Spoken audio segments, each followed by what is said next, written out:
Sasa jamaa wanapiga story mingi sana hapa. Nimesema wanipe tu hii mic tufunge hii program mapema, si ndio? Mimi ndio Sifuna. Mimi ndio Sifuna, si ndio? Nikiwa SG, katiba ya chama inasema mimi ndio head of the secretariat mahali tumekaa hapa. Kwa hivyo nataka nichukue fursa hii niwakaribishe rasmi hapa Chungwa House. Unaona vile inakaa, kuna project bado najaribu kufanya. Hata hii nyumba tumepitisha juzi, tunataka tujenge makao makuu ambayo yanatoshana na chama kikubwa cha ODM.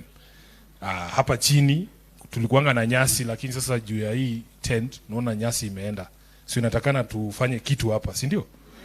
So mine is to welcome you here, and because we are here on a very auspicious day, we have lost one of the pioneer women leaders in this country, anaitwa Caesar, not Caesar, Phoebe Asio. I said Caesar because Caesar is the son and is my friend for a long time. So I wanted us to just stand up for 1 minute to observe a minute of silence in honor of this pioneering woman leader, Phoebe Asio, so that her soul may rest in eternal peace.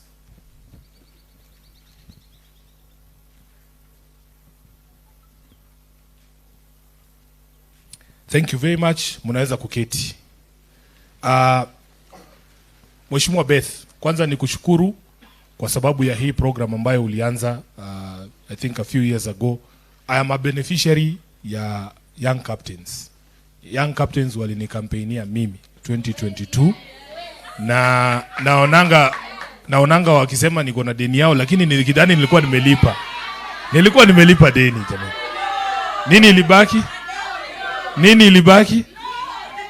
Hakuna. Nilikuwa tumemalizana. Kusema tu kweli. Lakini nataka niseme asanteni sana. One of the problems we have in politics ni kwamba when we hear women in politics, there is an age group. Yo age tu ya kina Martha Karua, kina Beth hawa. Lakini warembo tu, young people wenye kujitokeza kuingia kwa siasa huwa hatuwaoni. And that is why I'm very proud, Beth, ya kwamba you came up with this program to involve young women in politics. I'm an alumnus of the University of Nairobi. And niko sure kuna wengine hata mlikuwa mjazaliwa hapa 2000. Kama ulikuwa umezaliwa 2000, inua mkono. Hakuna.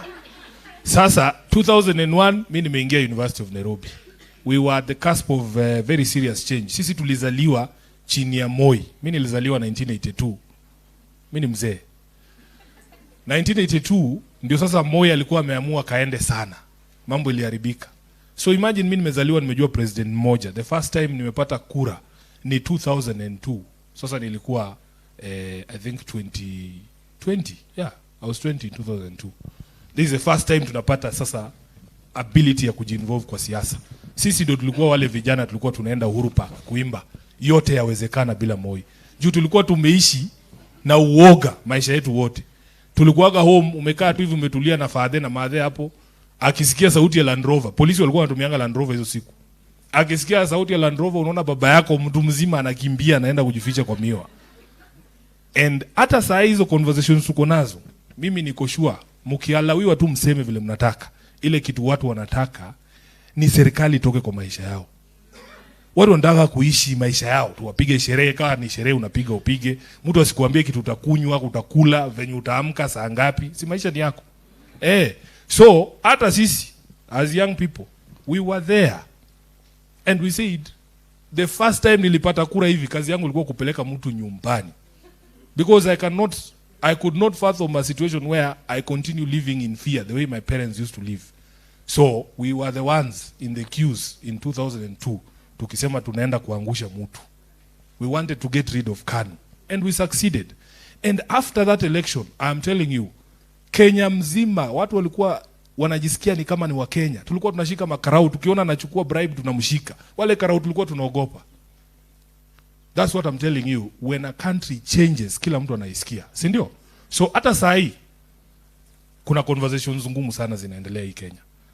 Na mdosi wangu Jacob alisema we need an intergenerational conversation, kwa sababu hakuna mtu anaunderstand ile kitu nyinyi mnapitia kuwashinda. Mtu mzee ako 90 anataka kukuambia vile wewe mwenye uko 20 unafaa upange maisha yako. Kuna mzee mwingine haiwezekani, si ndio? Mimi saa hii kuna mzee nilisikia akisema, we imagine jamaa alizaliwa huko 1960. Amepiga sherehe hii town, amepeleka watoto wake Nairobi National Park, amepeleka mpaka wajukuu wake. Sasa amefika sijui 90, anatuambia hiyo park tufunge tujenge building, apartment. Kama nani? Nimesema ukifika miaka fulani, unajua Bible imetupatia 70 years peke yake, si ndio? Ukifika 50 usianze kutuambia mipango ya 20 years to go, si ndio? Wacha watoi watuambia wataki hiyo park. My daughter is 8 years old.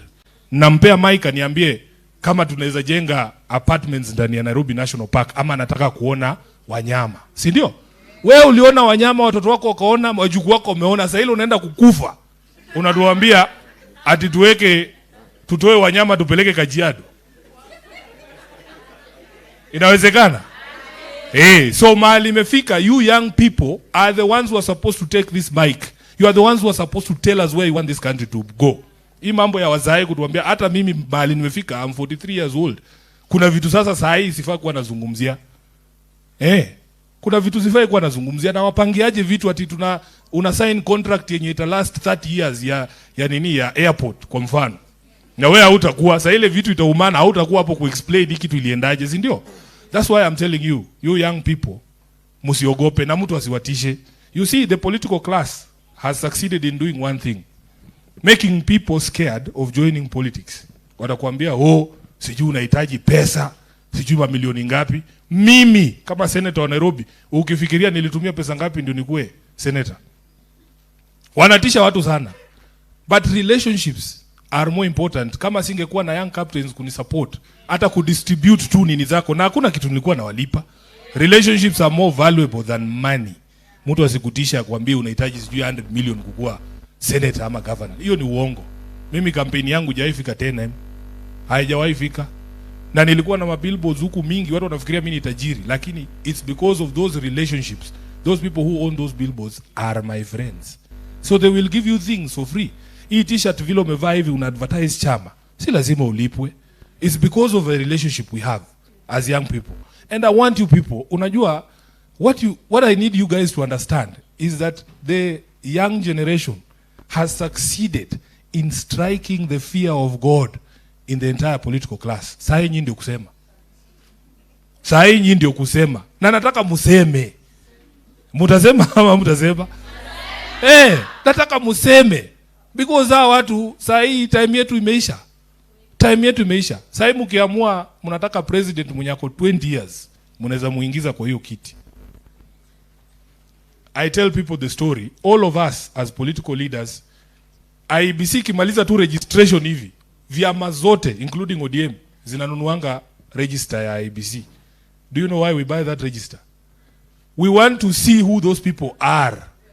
Na ukinunua hiyo register alafu ukute tu ni wale wa mama wanafunganga vitambaa za women guild wakienda church, nao SDA wenye sahi wako church. Those are people who every politician understands. Au tunawajua ni nini wanatakanga. Lakini ukinunua register, unaangalia, unaona tu ni hawa watu wamevaa madredi, mabadis wamejaa kwa register. Hapo kila mtu anaingia baridi, because these people don't understand you. They don't know you. They don't know what you're about. Hawajui vile watakuingiza box. Every generation iko na struggle yake. Sisi tulifight yetu. Unajua kuna wajinga nasikianga wanatuambia, atukikuja maandamano tunataka ukuje na mtoto wako. My daughter is 8 years old. Sikuji na lakini nitakuwa hapo mimi mwenyewe. It is my fight now. She will have things to fight over her generation. When our fathers were fighting for multi-party democracy, I was 12 years. There's no way I was going to maandamano. But can you imagine, the most saddening thing is that we are still fighting for the same things zenye baba zetu walikuwa na fight for. It is the most annoying thing. Every generation should be released to find their own causes. We can't be fighting for the same things that we fought over. Ati ukiongea unashikwa. What sort of rubbish is that? So me, I want to encourage you. You guys, you define the character of this country. Mtu asikuambie kitu bana. Mtu asikuambie kitu. You are the ones, musitishwe. You are the ones who are going to define this election. Hii election inakuja. Mimi ningependa sana mujitokeze kwa wingi. Mujitokeze kwa wingi na msimame viti. Vile umesikia hapa Mheshimiwa Beth akisema I am the patron ya program inaitwa He for She. We decided here in ODM that the women agenda will only succeed if it's supported by men, because men have been the biggest impediment for the success of women. So what we do is we try and encourage women to come up through the ranks. Last time we were very fortunate, Beth, tukapata sponsorship ya Westminster Foundation. I have a friend in London, she's called Adele, very good friend of mine. She gave us support. You see, there are obstacles that have been put in the place of young people to be able to join politics, to ascend to power. Hata registration fees tu ya hapa, unaambiwa useme 100,000 ulipe, ilikuwa 150 ama pesa ngapi? 150 ndio uweze kuparticipate kwa elections. 20,000 ya life membership. Unakuta somebody might be actually be a good leader, a potential, lakini hana hiyo pesa. So Westminster Foundation ilitupatia pesa. Tulilipia all women aspirants in the constituencies kutoka kwa hiyo fund. Tuliwalipia hiyo pesa. Hata hapa Dagoretti North, our MP is a woman, anaitwa Beatrice Elachi, she was a beneficiary. All of them in the constituencies there. In ODM, we had made a decision last time because we wanted to grow the number of women in the National Assembly. Tulisema hawa incumbents wote kina mama tuliwapatia direct tickets. Wote hatukuwapeleka nomination. Kwanza ulikuwa unakuja hapa ukisema we ni mwanaume, unasema unataka kusimama against bad girl Mili. Nakwambia tu bro, wewe tafuta constituency nyingine because hakuna vile tunatoa bad girl Mili ndio tuweke bad boy Edu. Haiwezekani. Haiwezekani. So, but for you as young ladies, you can challenge these women leaders. Kama unasikia umetosha, we will allow it to happen. Yeah. And we want to encourage you, like right now, who here comes from Westlands? Who here votes in Westlands? Hakuna? Westlands. Oh, hawaja register? Hey, sahi mbunge wangu wa Westlands, Mheshimiwa Tim Wanyonyi amesema yeye anaenda kutafuta governor huko Bungoma.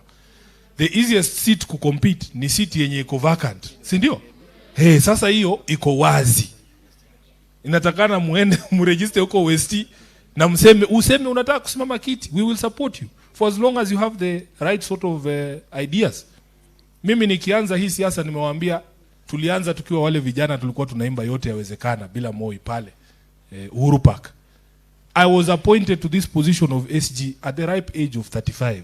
I was a youth. But mzee baba anaamini kwamba for as long as you have what it takes to do the job, utapatiwa hiyo nafasi. Na mimi I want to be able to reciprocate by also growing leaders. In this country what we need is a critical mass of good people. I can tell you. Huwezi kukua tu wewe peke yako hapo, utagongwa kichwa ukae chini.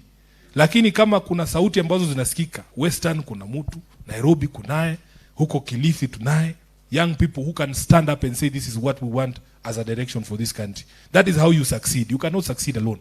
So Beth, I want to pledge here ya kwamba mimi kama SG wako, kama kijana mwenzenu, nitawasupport in whatever way that I can.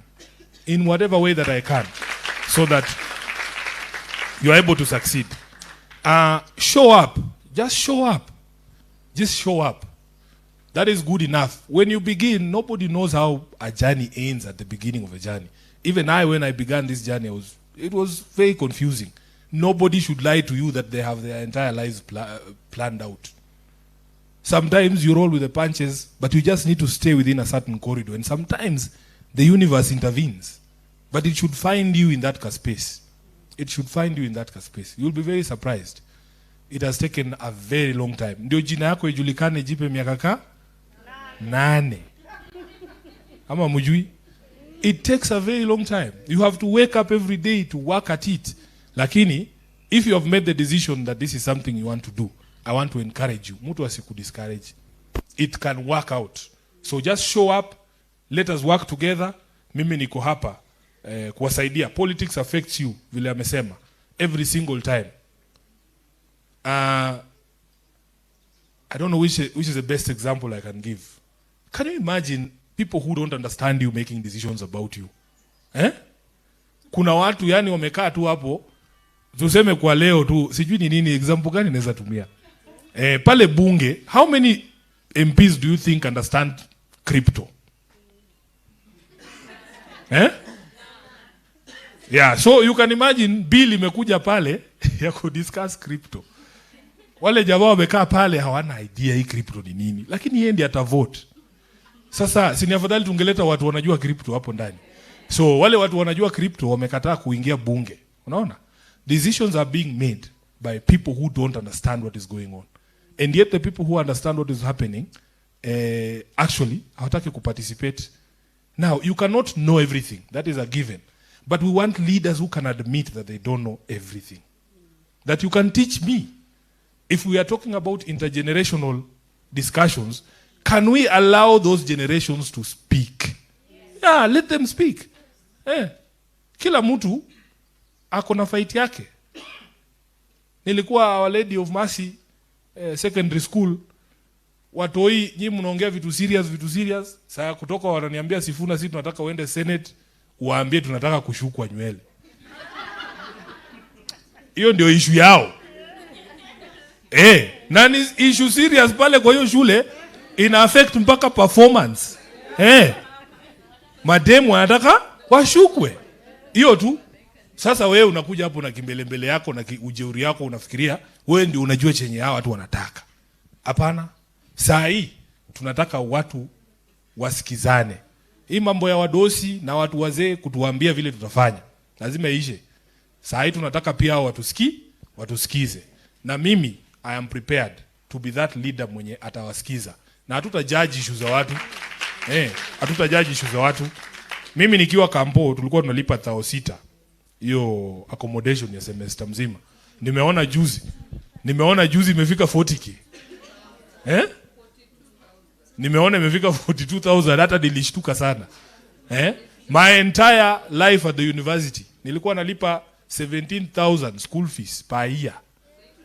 Times 4 years it is less than 80,000. Saa hii hiyo 80,000 hata itoshi semester moja. So when we talk about intergenerational equity, we are doing something very wrong. Sisi we were privileged that we were able to be subsidized in education.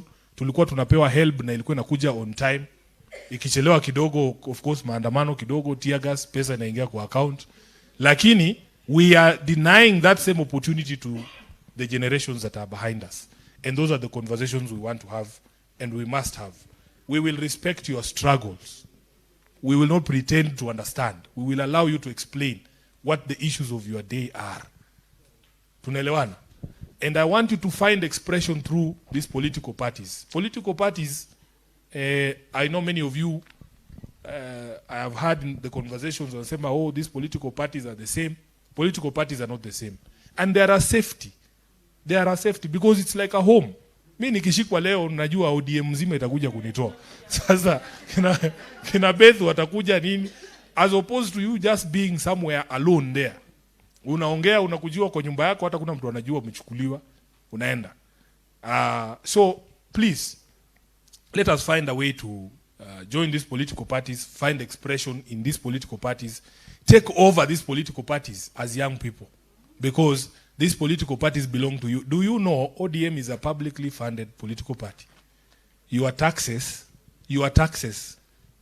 helped us to buy this place. This headquarters is run by taxpayer money. So it is your property. It is your property. Why would you say you don't want to join political parties and you're the ones funding them? Join them and take them over. Take them over. So I am very pleased this morning to be with you. Na nataka niwa encourage ya kwamba ukianza kitu yote na kaanga, the beginning is usually very difficult. But we want to open our doors as a political party to young people. Let us have these conversations. Hapa kuna mtu atakujaji. Na muongee bana. You know me, it's usually very frustrating. In private watu wanasema vitu. Mtu atakuja kuambia hii na hii haiko sawa hii na. Lakini ukimpea mic anaogopa. Unaogopa nini? Sema so that people know what this generation is going through and what your expectation of us as leadership is. So I think nimeongea sana. Nimeongea sana, but you have to be bold. You have to be bold. Yeah, there is no two ways about it. Our country is in a crisis. Our country is in a crisis. Na mimi mwenyewe kama Sifuna nimesema siwezi nyamaza nikiona vitu zikienda vibaya. You have a responsibility because history will judge you. As leaders, you have to speak out. The country is in a bad place. Sisi tulisaini MOU na Ruto tukifikiria hiyo MOU ita preserve maisha ya wananchi. That was the reason why we signed that document. We saw that there was a lot of bloodshed. We thought that the government was going to stop doing the things that they are doing. People are living in fear, even today. It is our responsibility to say that this is wrong. We don't want a country where the head of state can stand up and say, shoot people. No, that is very wrong. I mean, we don't want to live in a country like that. Hati one lege movement. Jamini. Mimi nimeenda Kenyatta na hawa huyu mama tumekuwa na yeye. Unajua mimi nimekuwa maandamano kuanzia, I don't even remember the first time nilienda maandamano. Kuanzia kwa hiyo Moi must go, IBC must go. Nimekuwa mtu ya must go. Baba while you are away, karibu baba. Imagine kutoa tu baba airport kumleta Uhuru Park. Waliua watu kama 10. Why does anybody need to die during protest? I have gone to Kenyatta Hospital myself. I have seen people who've been shot. It is not something you want to see. It is not something you want to see. That bullet shatters your femur. Inakata mguu ukiangalia mtu. I swear to God. If you are a leader and that is what you want for your countrymen, there is something extremely wrong with you. And this constitution ilikuja na shida bana. Ilikuja na shida. Mimi I would rank freedom over anything else. Hata kama ni kuacha kutujengea barabara. Can I be free to speak, to walk, to meet with other people, to share ideas with other people, to go to school, to learn, to get a job, to live my own life vile mimi nilikuwa nimeipanga. But you cannot be a government where ati kazi yako ni kutisha wananchi kila siku. Hiyo mimi siwezi kubali. Hiyo I cannot accept. We would rather be alive and poor than dead and rich. Hatutaki. So I will continue to stand firm kama katibu wenu and we will work together. So chair, leo ni saa tu. Mambo tusiende mambo mingi sana. Na mimi wananiitanga waziri wa sherehe, si ndio? Waziri wa sherehe. Sasa kuja kwanza. Watu wewe vile unaona ndio wapige tu sherehe mzuri leo. Nini inahitajika? Najua ni do ngapi? Do ngapi? Vile wako hivi ni watu wangapi hapa?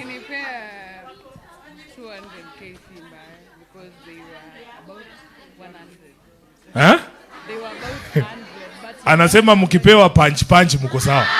Sasa si ni anasema. Ni amesema. Haitoshi ni? Haitoshi Uber.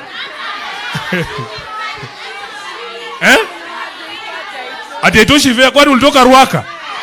Simesema ni wa UN. Sisema ni wewe hapa.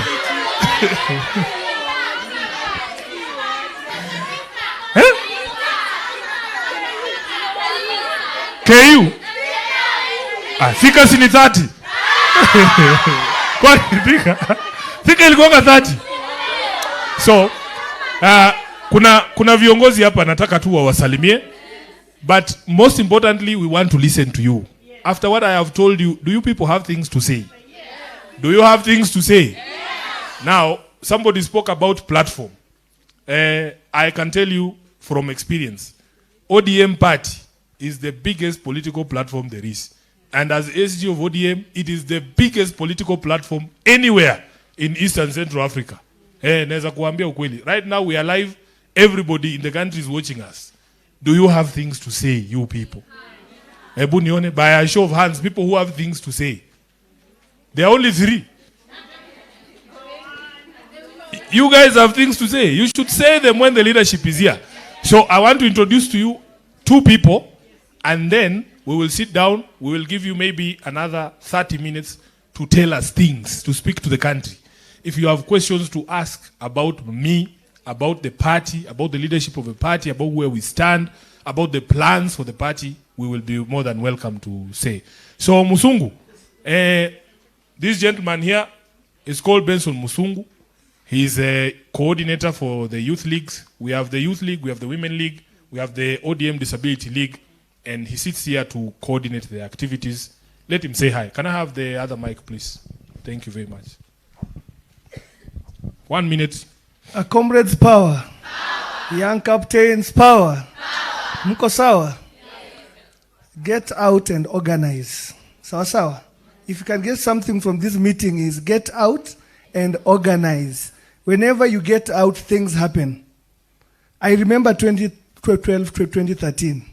Hata Sifuna tulikuwa tunajuana vizuri. But we could go out tutokelezea na ID with akina Babu na Mamba, akina Charles. We go to Budalangi huko, tunaenda Bungoma, tunaenda kila mahali kutafuta ID, kuregister ID na nini. And that time Sifuna was around 30 years. And I was mid 20s hapo. He was very, very young, you know. And that is what made him. Akasimama huko nini, Kendui, akashikwa mkono hivi, lakini haikuweza. Kura haikutosha, si ndio? But immediately, somebody knew Sifuna is somewhere, si ndio? He came here and he became senator. Na kura mingi, lakini pia haikutosha. Lakini raundi yako wapi? I'll tell you, he's one of the most popular people right now, young people in this party, that everybody is looking at and saying, Sifuna anasema aje. Unaelewa? Kila mahali nikienda bana, protect Sifuna. Sifuna ako sawa. Anaprotectiwa aje, si ndio? So keep it up, SG. Asante. And even me, I became to be known by ODM because of getting out. We were the people who agitated for NYC. I was 22 years. Na si tukaleta vijana karibu 1400 Arambe, tukafungia Kibaki na nikasoma hiyo mkataba on behalf of the young people. And that is where Raila saw me. Tukajuana na baba, namba ndio hiyo. Sisi ndio hao tukaleta vijana wote ODM, si ndio? Na tukapanga kazi. Saa hii kutoka hapo nikakuwa youth leader hapo, nikakuwa national youth coordinator, nikakuja mimi ndio huyu hapa, mimi director hapa, tuna organize pamoja na president na mami. Hao wote wametulia, lakini you must get out, si ndio? And you must belong somewhere. Hauwezi kuwa huko peke yako unasimama eti wewe ni leaderless. Come out. You should not be partyless. The vehicle to power is parties, si ndio? So tokeni tuungane hivi, mtu akisema sema huyu ni mwenzetu wa young captains. Tunasimama naye, si ndio? So God bless you. Na ED alinituma hapa, siko na George mkutano. Executive director is one who called me and said I won't be around. Executive director is called Odoro Ngwen. So please come and ensure that these people are safe. So tunafanya chini ya SG. God bless. Asante. Nipatie mic. Tukingoja rais amalize, kuna akina mama hapa ni chair ladies wa constituencies. Naona chair lady wangu wa Dagoretti yako hapa North. Just say your name and your constituency so that these young ladies can know you. Warembo hai. Warembo tialala. Kwa majina naitwa Josephine Okwero Mwenya. Mimi ndio mwenyekiti wa mama mali penye tuko hapa Dagoretti North. Asante. Mimi ni coordinator wa Edwin Sifuna, senator wa Nairobi. Ndio kwa maana niko hapa. Asante. Haya. Kasarani. Warembo hai. Kweli nyinyi ni warembo. Nimefurahi. Kwa majina naitwa Mary Mbogo, chair lady Kasarani. So umesikia naitwa nani? Kwa hivyo sisi wasichana tuna mpaka, si ndio? Kuna msichana kuna mpaka? Ukienda Amerika si unatupata? Sasa tukienda Bungoma tunapatikana huko? Warembo hai. Asante. Hapo nyuma. Captains hai. Comrades hoi. Haya, kwa majina mimi ni Okinyo, natoka Dagoretti South. Na wapenda na muendelee na hii kazi imeanza, si ndio? Asante. Warembo hai. Warembo tibim. Kwa majina naitwa Jackie Ouma, mimi ni coordinator wa Edwin Sifuna Kibra constituency. Thank you. Young captain, organize. Kwa majina naitwa Millicent Amilopesa, nafanya kwa ofisi ya senator. Thank you very much. Haya. Kuna kijana hapa anaitwa John Ketora Masai. Na amekuwa rais wa Youth League kwa miaka kadhaa, lakini sai tunataka aende bunge. Huyu atachukua nafasi ya John Mbadi. John Mbadi yeye ameenda kukuwa waziri, akawacha kiti hapo nominated. Tunachukua president wa Youth League aingie ndani, si ndio? What does that tell you? It tells you that there is a vacancy for president of the ODM Youth League. Kuna mtu hapa anasikia kuwa rais. Alafu niwaambie, si ati president wa Youth League lazima akuwe mwanaume. Hakuna kitu kama hiyo. Even a young captain kama nyinyi, you can be the president of the entire Youth League. Youth ni youth, si ndio? Haya, salimia hawa. Thank you, SG. Warembo, hi. Hi. Mukaje? Young captains, power. Power. Comrades, power. Power. Yes, my name is Honorable John Ketora. So ngoje uapishwe bana.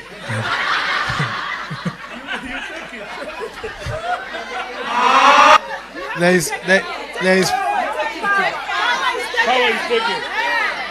power. There is power in a spoken word. SG, I want to really humbly thank you, because you have been a hallmark in establishing the youth movement within the ingrains of ODM party. You have really fostered cooperation between the structures, especially of the young people, and you have given us enough space. You have advocated for us to have resources whenever we need them, although it has been always limited. But that has always, the one that has come to the party, the Youth League has always gotten its rightful share. Allow me to ingratiate this congregation by performing some wisdom. Kiingereza kubwa. Pole basi. So, Martin Luther King Jr. said in a statement,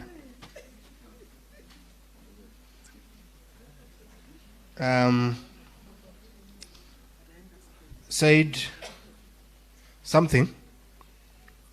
If a man is called to be a street sweeper, he should sweep streets even as Michelangelo painted, or Beethoven composed music, or Shakespeare wrote poetry. He should sweep streets so well that all the host of heaven and earth will pause to say, here lived a great street sweeper who did his job well. Martin Luther King. So what I'm telling you in this statement, you know, to be a street sweeper is one of the mounted jobs that very few people, especially comrades like you, who are taking serious courses like architecture, law, and many others, that will not want to have such a job.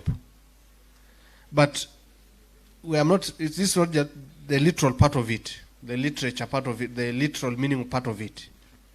The work you are pursuing, even now, as you intend to join the ODM party, please take every assignment that you do so seriously that you give it the whole of you. And by doing so, you will be recognized. By doing so, you will be identified.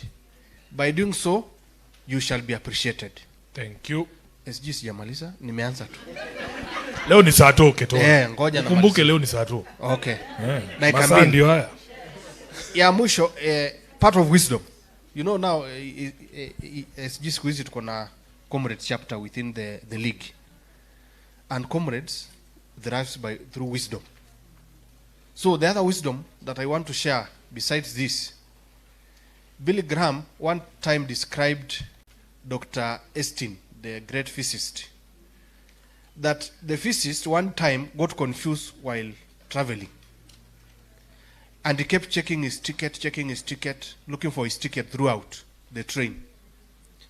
And the conductor asked him, Daktari, tunakujua. Nini unatafuta? So Daktari said, it is not me not knowing myself.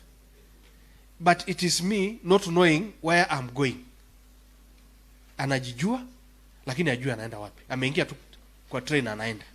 So in this train of life, young guys, lazima tujijue, but kujijua haitoshi. Lazima pia we must also know our purpose. Asante. And one of our purpose, kwa sababu tumeamua kuingia kwa siasa, is to be like SG, be like our beloved mama, who has always been very tenacious. Huyu mama amesimama kwa chama sana. He has never given up. Amepitia mengi. But I like his resilience as his strength. SG ya mwisho. Nimemaliza wisdom. Allow me to echo SG's statement that we signed the cooperation to save this country as a party. Na endi amesign. Si uliona hiyo siku? Akisign. Akicheka na presida.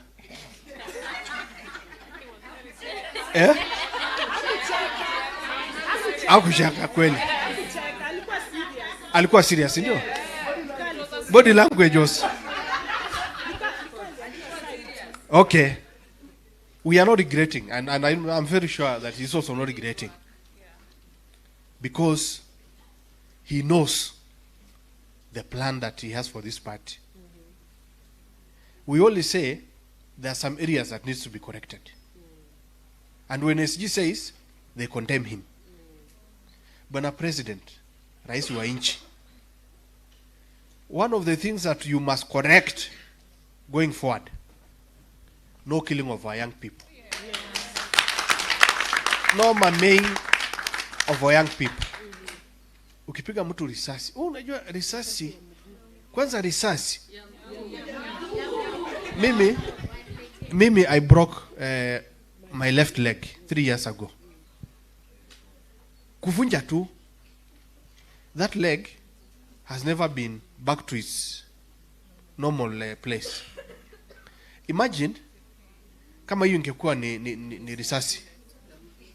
Will I be having that leg again? No.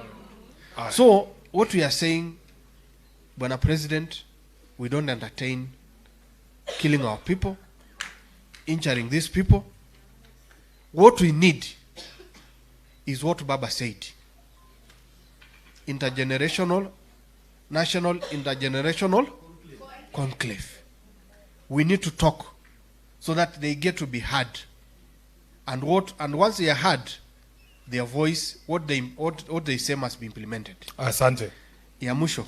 Ketora, I want these young ladies to be on the news live at 1. You see, they have already set up for us there. We are going to speak to the country, so please, 1 minute, okay. Please. Tafadhalini, register yourself as a member of ODM. Hiyo mmeshafanya?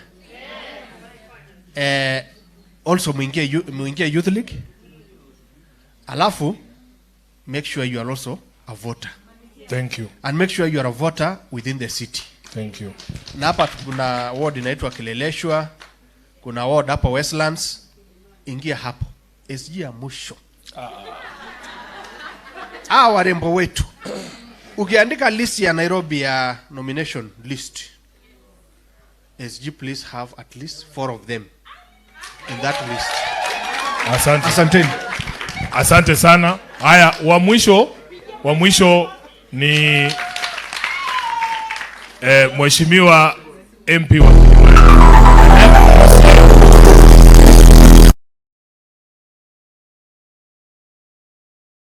Comrades power.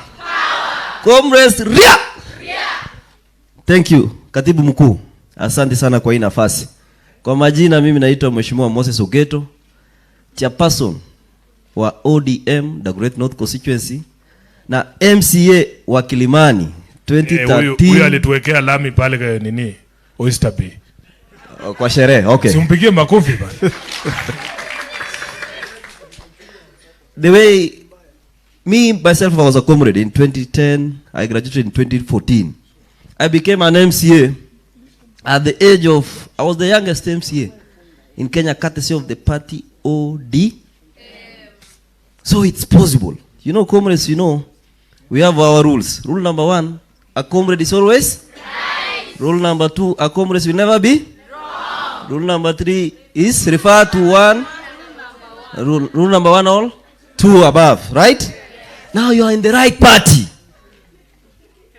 Comrades Ria. So, and again, young girl has said here, you only respect 2 powers. God's power and comrades power. Only that. So, what I want to welcome you to Orange House, and to be specifically here in Kilimani. What I can assure you, we'll walk this journey together. This journey will ensure we hold your hands as young people, because as you see, as much as Sifuna is denying his age, ukiangalia age yake anajiongezea miaka hapa. Anasema ako 43. Si anaonekana